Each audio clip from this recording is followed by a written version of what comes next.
গোটা রাজ্য থেকে খবর নিয়েছি, 3 রাউন্ডের শেষে বিজেপি 165টা সিটে কমফোর্টেবলি এগিয়ে আছে গোটা রাজ্যের।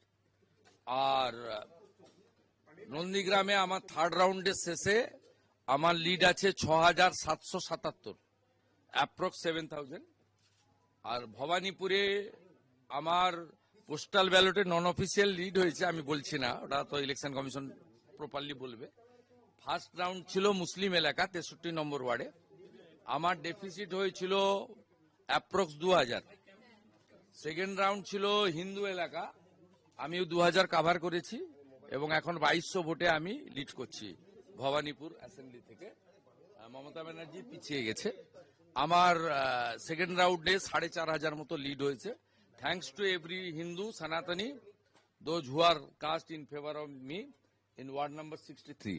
Expected result 3, 4, 5, 77 নম্বর ওয়ার্ড। এখানে মমতা ব্যানার্জি ভালো লিড নেবেন, আমি যা প্রথম থেকে বলেছি।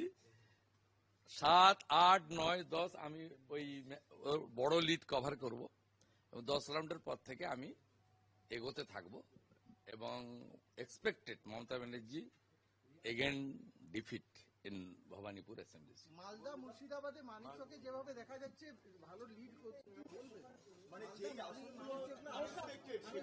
এক্ষুনি কিচ্ছু বলবো না, বিজেপি সরকার করছে এটুকু বলবো এবং ক্লিয়ার ম্যান্ডেট, একদম ক্লিয়ার ম্যান্ডেট বিজেপি সরকার করছে। না না না, it's too early to say anything.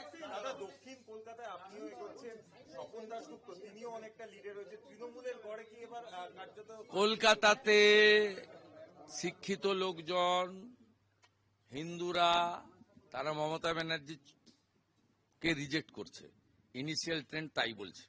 এবং সবচেয়ে বড় কথা হচ্ছে ভাষার নামে, জাতের নামে হিন্দুরা বিভক্ত হয়নি। সিদ্দিকুল্লাহ চৌধুরীর মতো লোক পিছাচ্ছে, সৈকত পাঁজা আমার ভাই এগোচ্ছে, it's a very good symptom.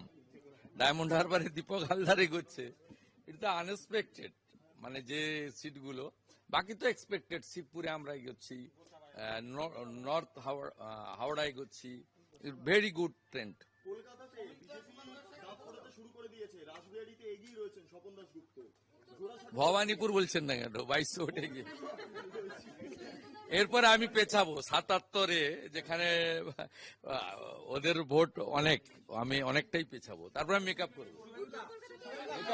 আমি যখন 70 নম্বর ওয়ার্ডে ঢুকবো তখন ছক্কা মারতে শুরু করবো।